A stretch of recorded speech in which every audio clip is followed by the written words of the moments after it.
Here we go. On. Cheers. Cheers, ladies. Yes, I love that. Oh, group cheers. Group cheers. Just one more time. Now we're in. There you go. Thank you. So we have 3 of us. We have a legend session, so we're very happy about that. Oh, I'm happy. Welcome. We are talking about hope. We are. Looking forward to it. We both had some angry psalms. Okay. Last one. Well, I missed that one, so now I have to go back and watch it. Yeah. We weren't at our best. Gotcha. But, Well, I got out of it, and you're still stuck in it. Yeah. Like you're like, I'm like, you got to get to hope. Like you got to get there, and you're just like, knock So this session is for you. Yes, I'm fighting. But I let you wallow in your anger I did. for 2 weeks. I did. I had 2 weeks. I know. You just were late. I'm just like 10 days in. It caught me at the beginning of our song. So Right. we just did a series Indie on Psalms, and if somebody's new jumping on or anything, the last 4 episodes have all been about Psalms, and we did not want to do the Psalms because I think both of us are very driven, very like, let's get things done, CEO. And Psalms feels like, it's never the first book that I go to because to me it feels like, I'm like a tree, and you're just like, what does that mean? Do I cut it down? What am I getting done with that? I don't know. Yes. And so we fumbled through the Psalms, literally. And early on when we were doing Psalms, I had like life turned upside down things. And so I was like, oh, there's angry Psalms. So that's the joke, that I was Googling the angry Psalms. Angry Psalms. And so I'm coming to Psalms with like, oh, they're like a song, and they're so nice, and there's metaphors, and we're under the palm trees, so we're going to sort of get into it. And she's like, well, I googled angry Psalms, and so I'm like, okay. Well, I'm dying to know what came up when you googled that. There's like 5 or 6 that came up quickly, and I like would read them out in the car to the Lord, and it was like I kept saying it, which was amazing. It gave me a voice to my emotions, which our conversation all the time is Kristen and I's personality.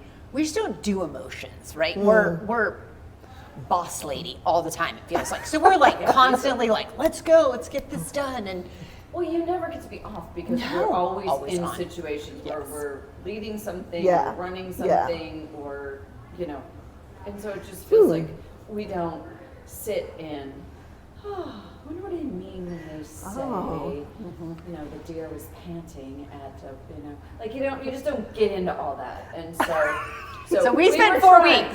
Now I want to go Google where it says the deer is panting. Yeah, so it's lots of stuff, which was great. And so we are just coming out of Psalms. Gotcha. And we figured after we sat in Psalms for a long time, we should come out of it with hope, which I got through it quicker because I started quicker. She's still sitting in the Psalm. She's like, I'm still back in. And I don't know why, which is what's so weird.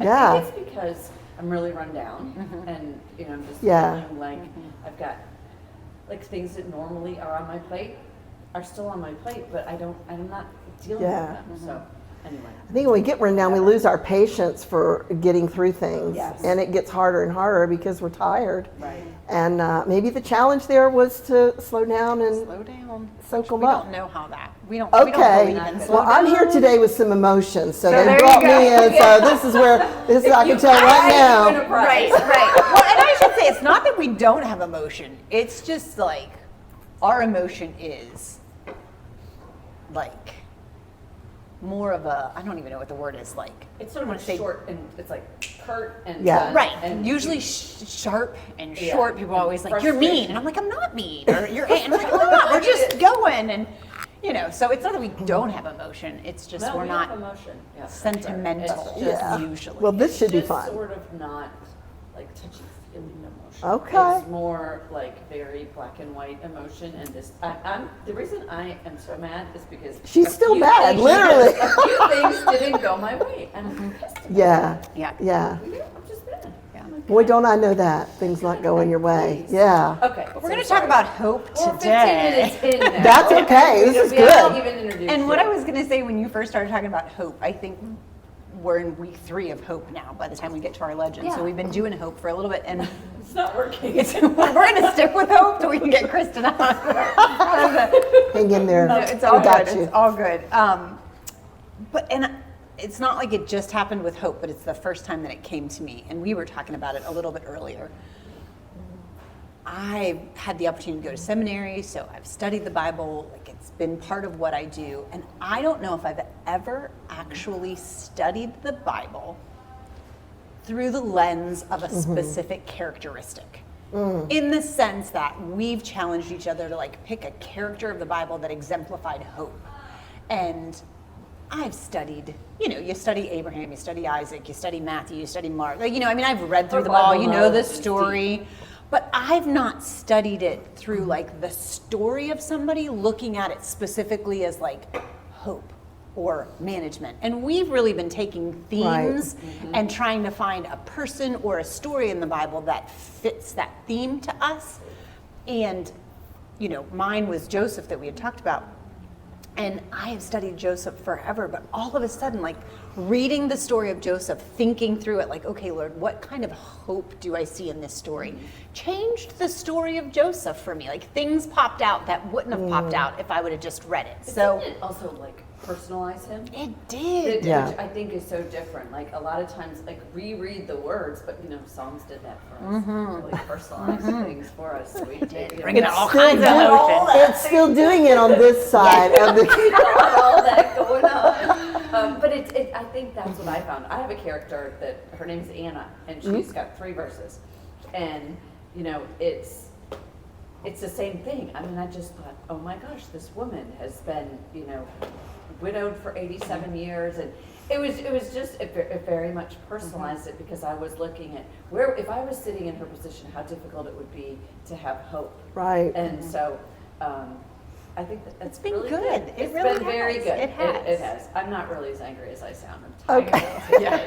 Well, I'm excited to be here today to talk we're about glad it. that you're here. Yeah. So thank you. so we have a legend session, all y'all back that are to listening. Welcome Indie, our friend, and this will be an interesting one for us. We were Yeah. talking before because truthfully, Kristen and I really don't know you that well. Yeah. Indie and I met once, I think. Once, right? Yeah. Twice, once, in person. Once that I know of in person, yeah. And so I think there was an instant connection when we met. I Yeah. kind of felt that like, she gets us. Like there was that. And Indie is a LifeWork alum. And so she went through LifeWork before I came on. So she was with Charlie, who was my predecessor. And so when you met Tammy, it was the first time you met Tammy. It was the first time I met Tammy. About her doing I didn't know really about the LifeWork connection, really. And we met and we're like, oh, well, this was planned, not by us, but it was definitely a sign to, nurture that connection and see where it took us. So, absolutely. So this will be the first time that we really have a legend kind of sharing their story that really neither of us know. So most of the legends we've had some background, or I've known one more, you've known one more. But really, Indy, this is kind of new for us. So this is going to be fun for us because really, I think we're just going to kind of sit back and let you share. And really what we want you to do is just tell our listeners who you are, what you do, how you got here, just a little bit about you. We will interrupt because we're having coffee, and that's what we do. Of course. Is we just interrupt. Exactly. And so, thank you. As we have questions, but really we just would like our listeners to learn a little bit more about you. And well, tell I'd us, like that. How you deal with some Yeah. situations of life, like what do you do, that kind of thing. So Yeah. Well, I'll start with, I did attend LifeWork Leadership in 2015, and I'm going to go back to there for just a minute because I think twice now God has, well, many more times, but what brings me to this discussion today is He's really intervened in my life twice that had to deal with career, and career is a very important thing to me too, so I get it. I also was driven. And I was in the middle of a job transition in 2015. I didn't know it was coming, but the company was about to lay some people off, and I had signed up for LifeWork. And it hadn't started yet. And I can remember talking with Charlie, saying, Charlie, I don't know what to do. This is the worst time in my life to be signing up for a program of any length, of any expense at all. And you know what? He gave me some great advice. He says, I'm not going to, persuade you either way. I want you to just go home and sit on it and pray on it. And in that moment, I did. I mean, it wasn't instant, but I did go home and I thought about it, and I thought, I am being so pulled to go through this program that how can I not just go out, step out on faith? And it really was just me stepping out on faith. So I am not someone with deep knowledge of the Bible. I probably represent a lot of you that are out there who believe, but maybe don't know the Bible as well as we might want to or should. But I was someone whose troubles deepened my walk with God. I will say that. So I did go through LifeWork. There's the little plug for LifeWork. Yeah, great. We didn't not ask even for that, shameless. but- I am just putting it out there because it changed me. I have a group of lifelong people that I am connected to. Tons of leadership lessons. I have my Brit that you get right in my home there. office. Still I there. keep it right there to remind me. And it happened again back in 2023. So I too am, very career-minded and driven. And in late 23, lost my job. And I thought, wow, I'm in my 60s. Now what? I didn't feel done. But I had wrapped my identity so much into my work. And I know people say that, and I even say it flippantly, but it has a different meaning for me now. Because it just jerked all that I identified my self-worth to out from under me. I mean, it just jerked it right out, and I thought, what am I going to do now? I didn't know, should I start over? Should I, retire? And what industry were you in? At that point, I was in transportation and logistics. But I'm I say lifelong, but for 30 years in leadership and executive roles, human resources and organizational development. And so it was devastating. And I thought, wow, I've built up this big career. I've loved it. I love teaching people and developing them. And now what? And I really just did not know where to turn. And I had to pause. I really had to pause once more and say, what is it that you're going to put in front of me, God, that's going to tell me which way to go? And so hope took on a very different meaning for me in that moment. It was less about me wanting, and it was more about me letting. And so what I did hashtag we find just flew out, right? Well, it's funny because you listen to us again, and her and I are in the background always go, right, yeah. And I was like, we have to stop mumbling under people. And you were talking, and I was like, I'm getting fired up. at least we should say amen or something. Feels better than like, We can hold our hand up and we both go, amen. a little card in the background. That was good. I didn't mean Okay, yeah, I love it. I love it. That was a nice. Yeah, well, that's how I felt. And so I learned to switch hope to hoping for a really clear sign that I would see on what the next best step for me was. And so there was this whole journey of what to do, and just me sitting back and in the moment of tears and despair, and it really rocked me hard. And since I've found that women take that kind of job loss really deep. I mean, regardless of where you're at in life, it's hard to bounce back from that if you've really poured everything into it. But I learned to step back and say, you know what, my hope is not for the next job or for the next whatever. My hope was for, again, clarity of the next best step for me. And once I did that, as scary as it was in those moments when I needed guidance and to be uplifted, I came back to that. And that changes hope instead of, and in fact, in prepping for this session, I went out and started looking at definitions of hope. And the first one I would see would always be desire. You want to desire, there's something you want. But then the next definition would be trust. And isn't that something? So I landed there before I knew that was out there. But it is, hope is, I think it's human. I think it's, God puts that in us to trust Him that He's got the plan. And, fighting against it and think, because I'm very driven, and I'll say, no, I can do this, I can do this. And life has just been such a seesaw of pushing to accomplish something versus what's the best path for me. And honestly, I think I'll do that forever. But boy, the last two and a quarter years have been all about just really sitting back and watching for the signs and the internal intuition, which I think is God talking to you anyway. I think gut feelings are really God feelings, right? So good guts, right? we do. And I think just sitting back and waiting for that sign, even in the toughest of times. So hope is really all about just believing that there's a plan for me and to be ready to put my best and my all into it when I know what that is. So where did God take you? Tell us that part. God, really, I just Exactly felt what led. you thought, right? I mean, isn't that how God works? Never. Yeah, and so, no, he Never. probably took me 80% of the way and then was like, okay, now you figure it out. I don't know. But I always, part of what I had done that I loved, I mentioned that a moment ago, which was developing people and watching them grow, believing in them, and I think as leaders, one of the best things we can do is to have a team that you see something in them they don't see yet and tell them that. And build that trust. That is right. Amen. Amen. Woo, we're going to need a second episode now. But I've always believed in that, and I got a ton of joy. And I just decided, I'm sure it wasn't all me making that decision, right? I just want to do the things that I find joy in. And so I knew that was it. That's a risk, though.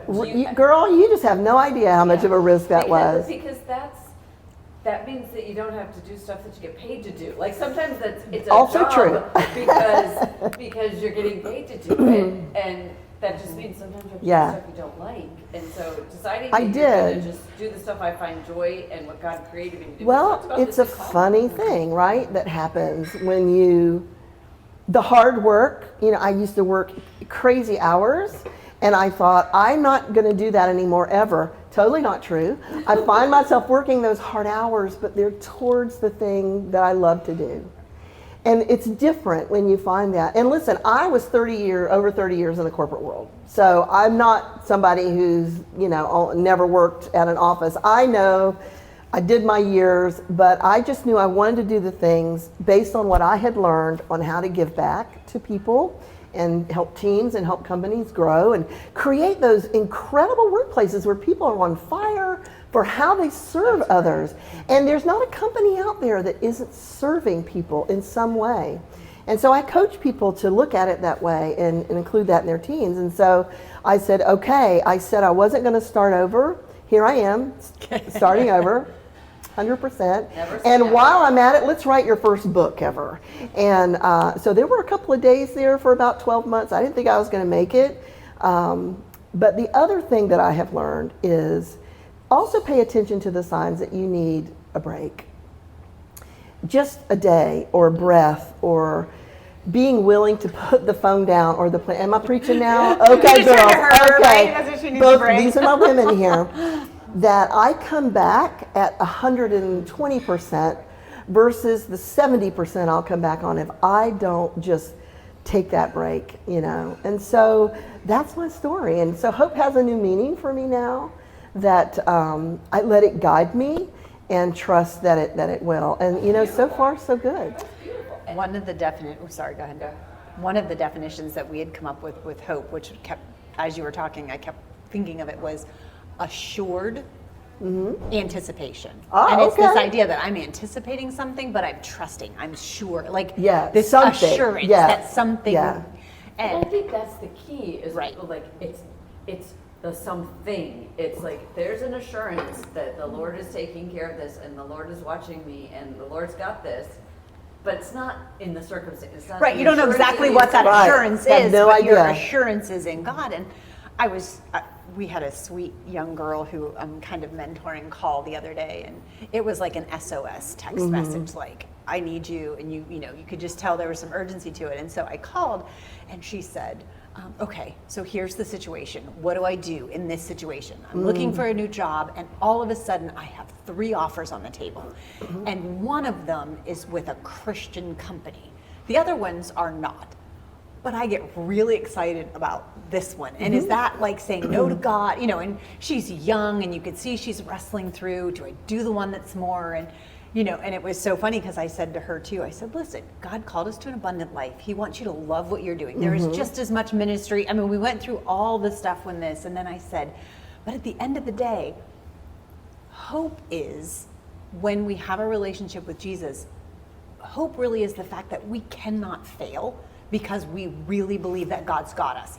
So in her mind, I said, if you take this one and it doesn't work out, so what? Like, God will redirect you to where you're supposed to be. And if you take this one and it's not what you wanted, then he'll bring something out. But you'll get something out of each one of those things that you need for the next step. And as I look back in my years of working and in life, I have found those things, those little nuggets of wisdom or experience that I needed. Number one, to propel me forward, but number two, to appreciate and understand someone else's strife that they might be, experiencing. Because I think the best teacher of my life has been when things are tough. And I then can relate to someone else who's going through something. So something bad happens to me, I'm going to try to turn that around and give back to the people that are going through it or about to go through it any way I can. That's all I know to do with that.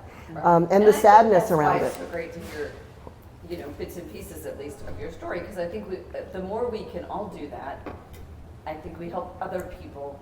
And that's what we're trying to do here. Is right. We can relate.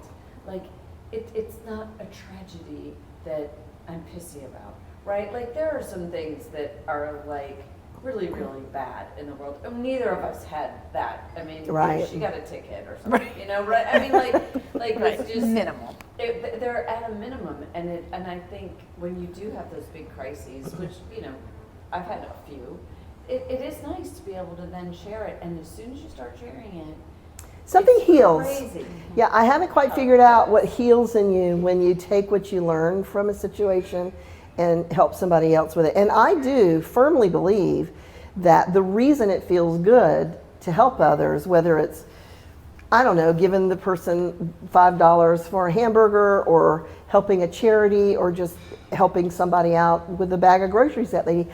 I think the reason it feels so good is I think we're wired, divinely wired to do that. Absolutely. And that's true in all aspects of our life, including as a leader. Whatever the corporation is, the fact of giving back to the team and helping them grow, that's why that feels good. And I honestly don't shy away from that.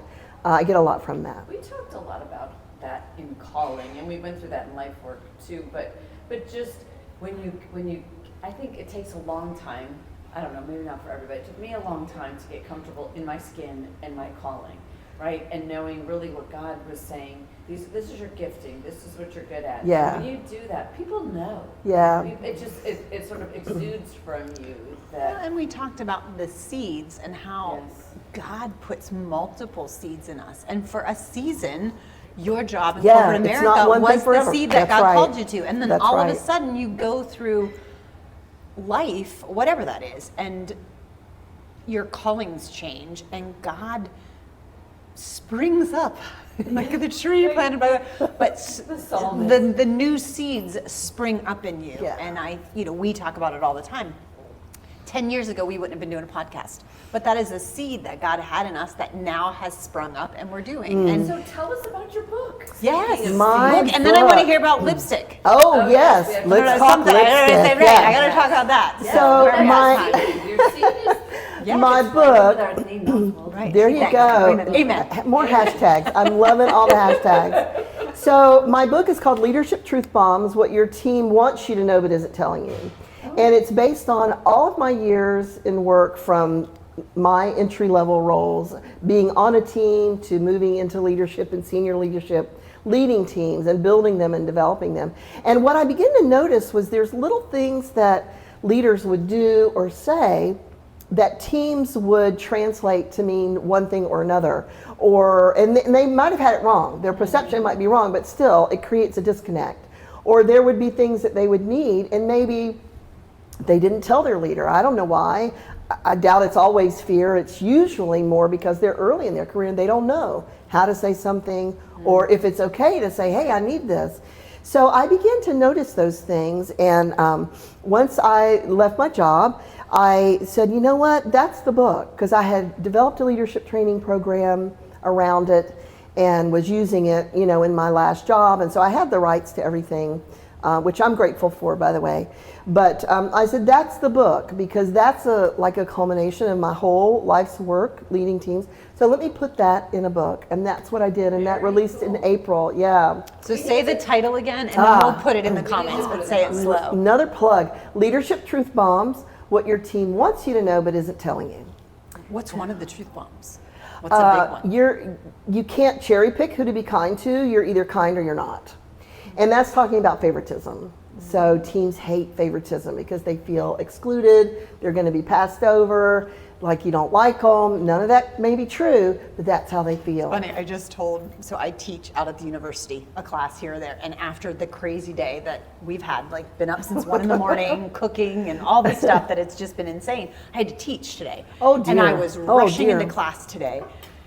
And we were like talking, sausage. smelling like sausage and eggs in shorts, and Yeah, that it might was have a made you mess. very popular, I don't know. It was a hot mess in there, but the class that I'm teaching is 7 Habits of Highly Effective College Students. Ah, and okay. So Like a twist on college, Covey, it's yeah. Covey, but he did it for Okay. college students, and so they require all freshmen to take this as they come in as a freshman to kind of learn these 7 Sure. habits. And so we're on the very first habit. It's the beginning of the semester, and it's being proactive. That's the habit that we're discussing. And somehow, probably just sheer exhaustion, but I got off on a tangent in class today, and we were talking about favoritism. And one professor was like, or one of the students was saying, this professor, blah, blah, blah, was talking about it. And I said, listen, let me just tell you a truth bomb, right? Any teacher or professor that tells you they don't have a favorite student are lying to you. I said, we all have a favorite student. A good teacher just wouldn't show it. And I said, that's the difference. So don't say you don't have a favorite, because we all do. It's just a good teacher or a good leader wouldn't show it. Yeah. And they were all laughing. And I'm like, the truth is, because of what you're saying, even in a workplace environment as a leader, I will naturally connect with somebody more than somebody else. Yeah, just the shared personality interests or yeah, ages or kids. 100%. And so then they become a favorite in that word because there's just connectivity there. Yeah. But a good leader or a good boss or a good professor shouldn't show that, right? Or use it as a parent. bait. Now that, I got my favorite kid. That's a whole nother you show. know? But, And they know but, it. and you certainly wouldn't. The others all know Yeah, it. they do. And you certainly wouldn't use that being drawn to one person because of similar likes or dislikes or whatever as a basis for promotion or, delegation or something like that. But the teams don't know that. Right. And so I think the best leaders fight really hard to not let that come out and really share their attention more equitably throughout the team. Well, and I appreciate sometimes you saying fight, because fight. you I was do gonna have say. to fight against. Every day. Because there are some people that you just connect with. It's easier. Right. You Yeah. can finish each other's sentences, and then somebody else. It's like boom, boom, boom, and then there's somebody else that you're like, this won't take a minute. And sometimes I almost overdo it for the one that I don't connect with because of that. Like, you're so aware of like, oh, we don't necessarily have a connection, so I'll almost overdo it because I know there's a little bit of, especially as a teacher in the classroom, like there's that kid that just gets you, and it's almost like you overdo it because It's true. as a leader, I can't not discriminate, but I can't have favorites. I can't, I guess discriminate. So that's a good truth bomb. We can go a whole way down that rabbit trail. That actually is my favorite truth bomb, the one about being kind or not. And it really is speaking to as well that you just can't pick the people in a leadership role where your team is looking up to you. They're using you as the example of what they're supposed to grow into and how they're going to lead when they get to that level. And so everything you do, they're watching. I don't mean in a stalky way, but close, because they're paying attention to how you lead, what you say, how you respond, how you act, how you interact with others. So- all of that they're learning through what you do. I'll just announce you're not our favorite legend because they're all the same. They're all the same. There you all. go. Well, I say that in there to make them all your That's favorites. right. They're all When- Did you have an epic fail to get to this point, or did you just An epic fail? Like, did you fail at this before Oh my you gosh. said, like, oh shoot, this is like. I think I had teams throughout all areas of my career and levels of my career that taught me, and I didn't want to hear it all the time about what I was doing wrong. Let me just tell you. They do. They might need because it. my A lot of truth bombs. teams from years ago, you taught me so much. Thank you. And I actually dedicate my book to all the teams I've had the honor to lead. So all the epic fails that I had, they're in the book because somehow they're in those truth bombs. I paid attention to them because I learned from them. Some of them not, but yes, absolutely. Things I observed. I'm just very intrigued about how you wrote a book like this. This is very cool. Yeah, I just sat and throughout time I would remember one thing and another thing and another thing and another thing.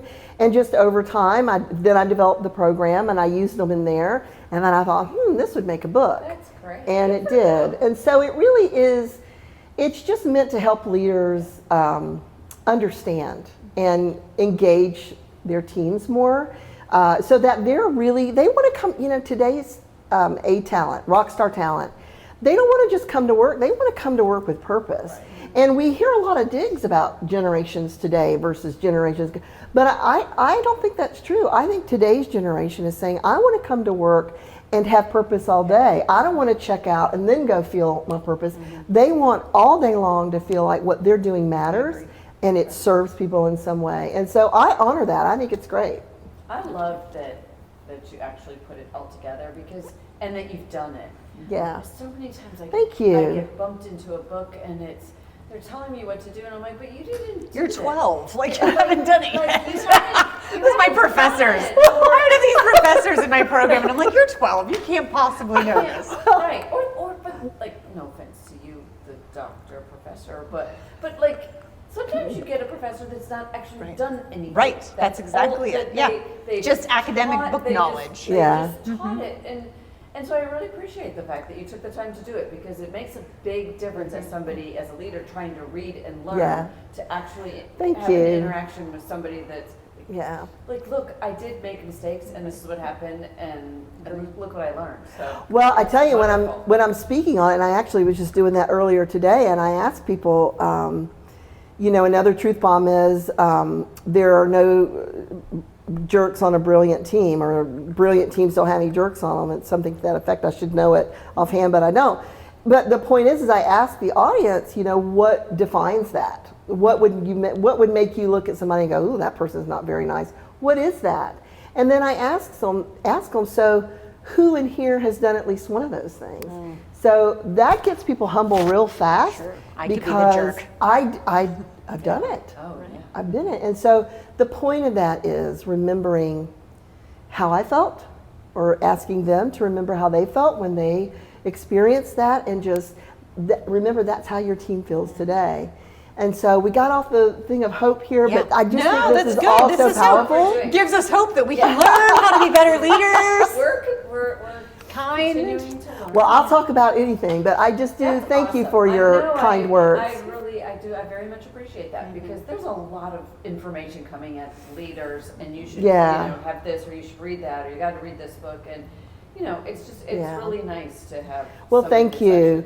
It wasn't smooth. There was months of crying, and there was some bad words that came out regularly for those first few months. You're not allowed to do that. Oh, I did. Well, now we have the Angry Psalms. You can go back and read those. I'm going to check out the Angry Psalm. But I kept going because I trusted. I hoped. And then you have a book, and then you also speak about the book and teach it. That's your main job now. I do a lot of public speaking, a lot of keynotes and things. I love that. I get such a kick out of that. And I do some coaching. I do some executive coaching. But my favorite thing is going out and teaching through speaking to people. And how do they find you? Usually pretty funny. I might push the boundary a little bit once in a while, but No. How do they find you if they want to get? Oh, how do they find me? See, I'm still stuck. I'm still stuck in all the Like, wait, gotta be careful with me. How do they find me? They find me wonderful. They find me amazing. They find me the world's greatest. Just like you find me, fabulous. They find me. My website is my name, IndieBollman.com. And a little bit about me is out there, and how to get in touch with me, and how to book me if you want, which I'd love. And we can put the website on, for comments and links. We can put it. So, but before we go, because we're running out of time, I got to hear about the lipstick, because that was a little bit of what we talked about. Ladies, kudos to all my ladies out there. So, in going through this transition where I was struggling, and I would go out and I would talk to people in my wonderful network that I have.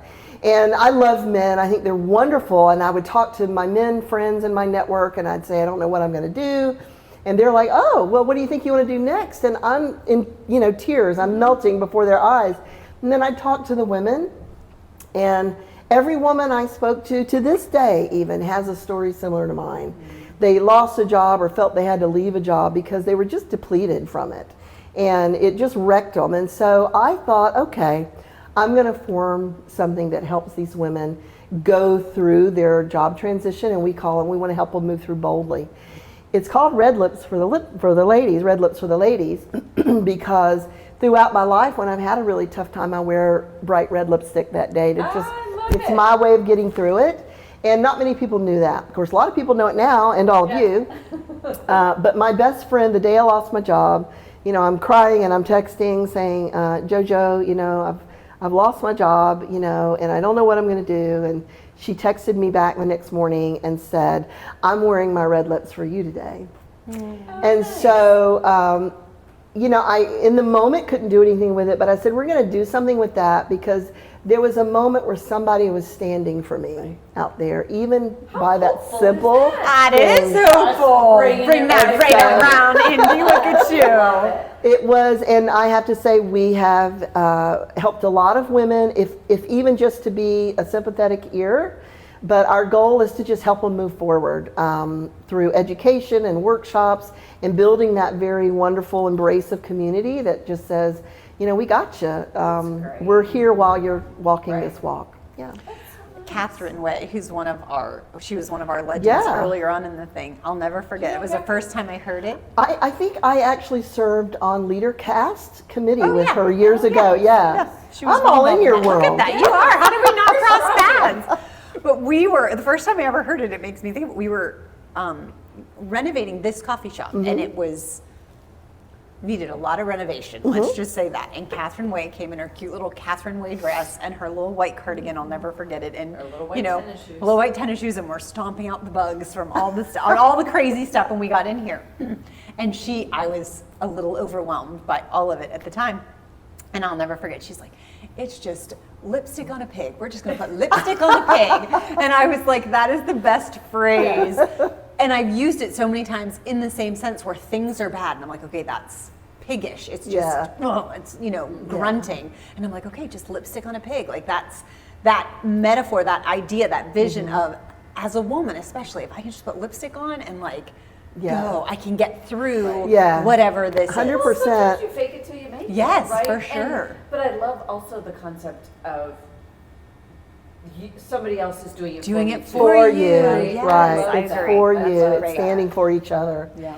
So it's been a real labor of love. It's grown much more than we thought it would. And so it continues to grow. How many women do you have? Do you have to have lost your on our team, or that we've helped? Oh gosh, we've had hundreds, and I'm careful now how I answer your question. We've had hundreds that we've helped, but our teams are broken into, we probably have 20 people right now there. It's all volunteer. It's not a formal structure. It's if you can help, show up and help. If you can teach, teach. If we're going to have beanie weenies at the party, somebody cook them and bring them, right? It's like that. And so it really just is such a basis on community. There ends up being some mentoring, there ends up being there is mentoring, some coaching, serving. Yeah, absolutely. Lots of interview tips, how to do a resume, personal branding, finances, because finances are a big hairy deal when you're going through a job change. So we have professionals that are willing to give their time beautifully to help the women go through it. We need some red lipstick. We need some red lipstick. I'm going to send you both. We might have to do, or pink, because everything's pink for us. So we might need to do pink lipstick, pinkish. We'll do one lip red. No, that's weird. Is that too weird? It might be too weird. The key is we probably just need lipstick, because by the time we get here at the end of the day, we look so bad. We just need lipstick. We'll take any shade. Oh, goodness. Well, Indy, thank you for coming. Thank you. I'm so excited to hear more of what you do and reconnect, and hopefully we can get you in table coaching at I would love LifeWork. that. And, to our listeners, we'll put the book, we'll put her website, all the resources in when we post this, and then that way if anybody wants to reach out and get in touch. I would love that. And thank you both. And where to buy your red lipstick. What kind you get? Yeah. Any red will do, but thank you both for having me today. What a joy this was. Thank you so much. It was great to watch. Yeah. So we are out. Episode 24 out. 24 is over. She's leaving us hanging here. is. There we go. Great. Thank you, ladies. Cheers.